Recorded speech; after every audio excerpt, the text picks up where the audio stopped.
So with the ever-changing future of the Marvel Cinematic Universe, especially with the acquisition of Fox, it's time to update the next decade of MCU movies. It was just about a year ago where I published a video talking about the future of the MCU slate. Now at this time, this is right before the big news hit that the X-Men, Fantastic Four, and everything over at Fox was coming to Disney. So naturally, various things have happened since that time. New film dates and some reshuffles have happened. So this is an update video, so let's just get right into it. So right off the bat, we're going to start with 2019. So we already know what these films are, but we're going to talk about them regardless because they are important to the future of the slate. So first up, on March 8th of 2019, we will be seeing Captain Marvel. Now of course this is a very important film as it does look to start a trilogy. Starring Brie Larson, this is a big one for Disney. Releasing on International Women's Day, and being the first female-led solo outing, this is going to be a major push. And not too long after Captain Marvel shows up in the MCU on May 3rd of 2019, which will most likely be pulled forward a week, we have Avengers 4. Now Avengers 4 is a big one. This is the ending of the MCU as we know it. And as Joe and Anthony Russo and Kevin Feige, the president of the MCU, have said, this is as much of a conclusion to the previous phases as it is the start of the next decade. No doubt this is one of the most anticipated, if not the most anticipated film of 2019. And from what we understand, picking up just moments after the ending of Avengers 4, we will be jumping into Spider-Man Far From Home on July 5th of 2019. Now this film is of course very important to the MCU as it's the first one to give us the post-Avengers 4 world. Not only that, various set photos and leaked videos have hinted at a completely different outlook to Spider-Man and what the status quo of the MCU might be, including the likes of S.H.I.E.L.D.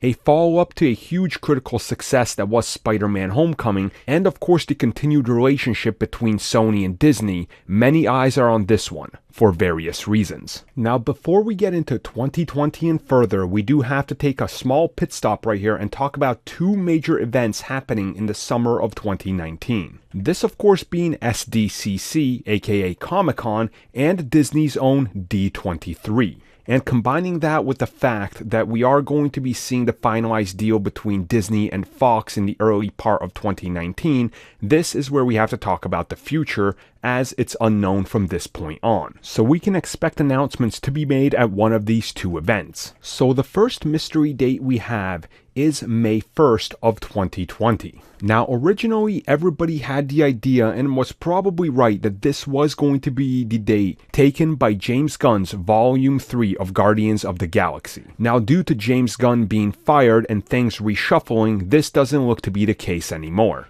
And with the rumors that production is starting on Doctor Strange ahead of schedule, my guess is that May 1st of 2020 we will see Doctor Strange Part 2. This film will most likely feature the villain Nightmare, as is so heavily been hinted at, and be some of the fallout of the character from Avengers 4. The next film is going to come out on July 31st of 2020, or at least it would have come out on that date, but Disney has reshuffled and not re-announced where the next film is going to be that was scheduled for end of July. I'm just going to go with the assumption that it gets re-announced and positioned somewhere later on, maybe in the middle of the summer or going into August, September. And realistically here, you could potentially see Guardians being advertised with a new director and they could show it at San Diego Comic-Con or D23 to promote the new director, which usually takes place overseas during these off years. If the feedback is good, fans will let others know, so they won't have to worry about James Gunn missing. It's the best political move and possible move you could do with this movie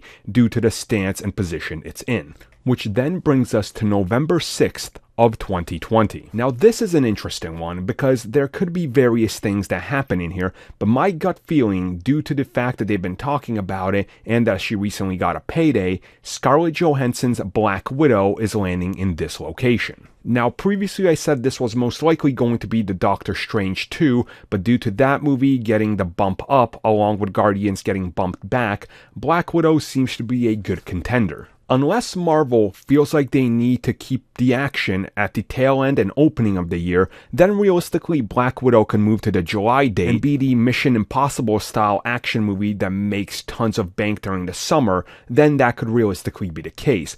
But for 2020, I think guaranteed we are getting Guardians of the Galaxy Volume 3, Black Widow, and Doctor Strange 2.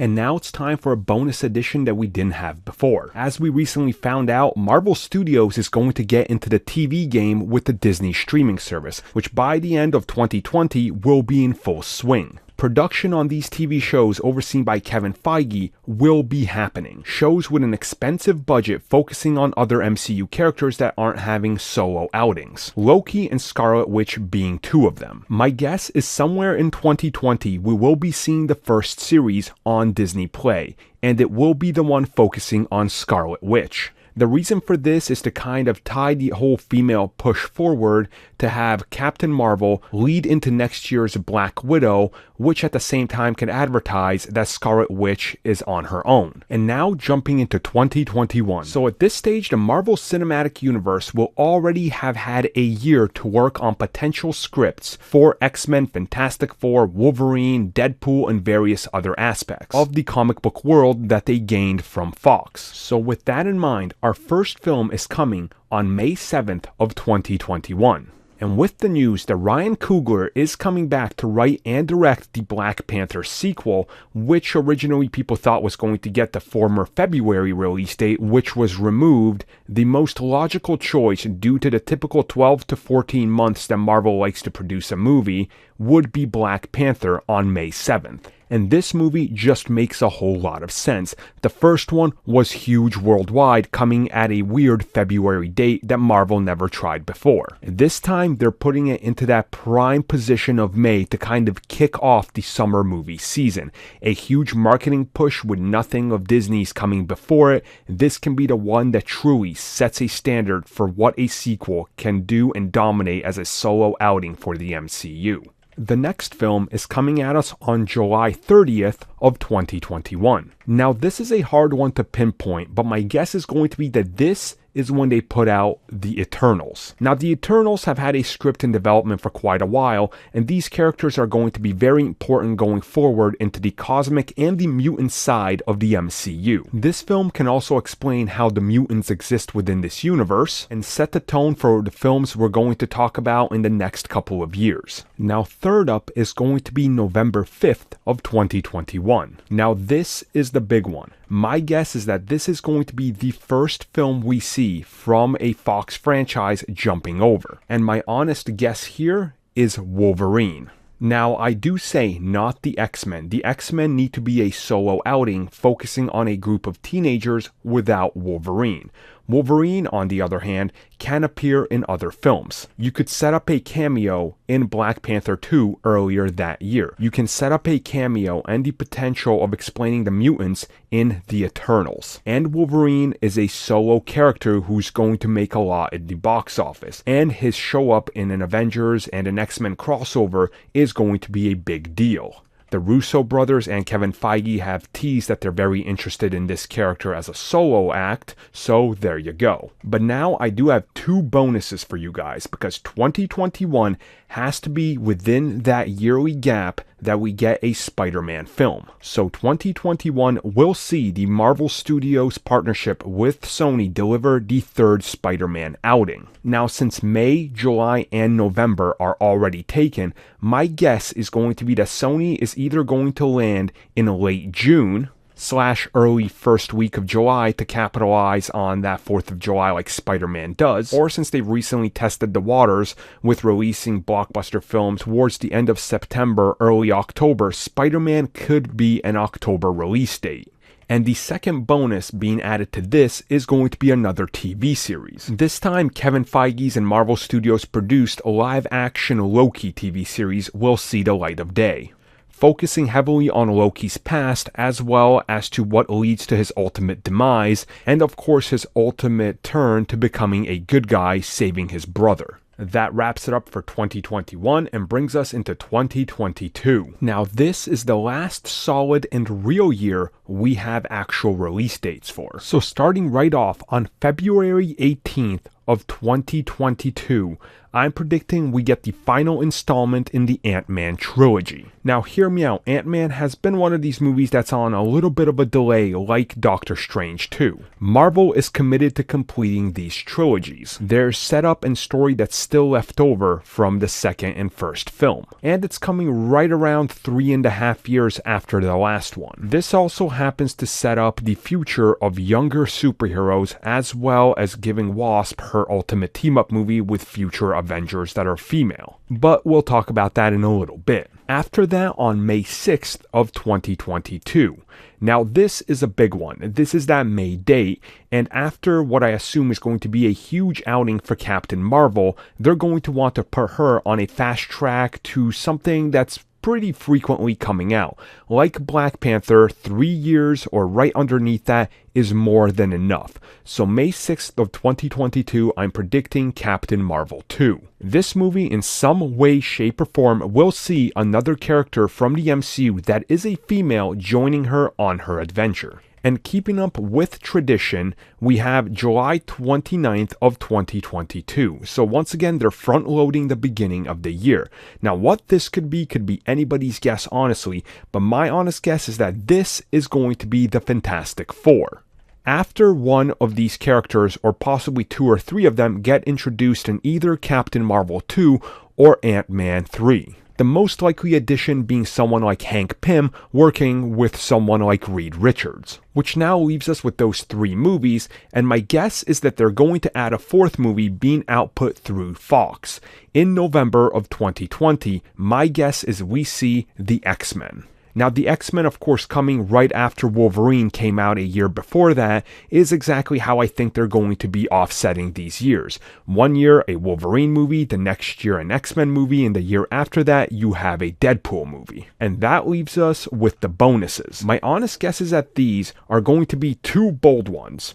First up is a TV series with a higher budget produced by Kevin Feige, working with Universal Studios on a Hulk TV series.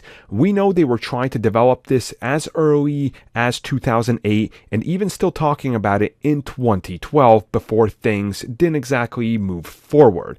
My guess is that this will finally see the day and we will get to explore Bruce Banner as the Hulk in a TV series. But now a second bonus, and this is probably my boldest claim in this.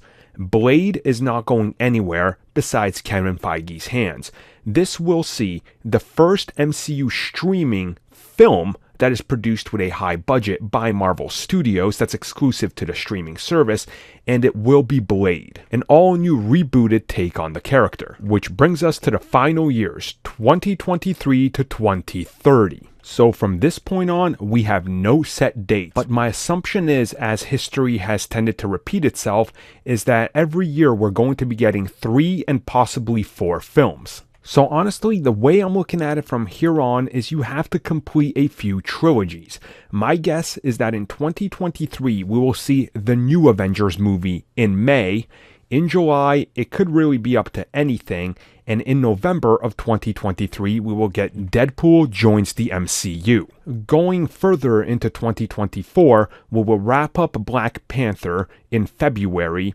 In November, we will wrap up Doctor Strange. And in July, most likely something like Eternals 2. Going into 2025, in May, I suspect we will get Avengers Force, aka A-Force, an all-female film.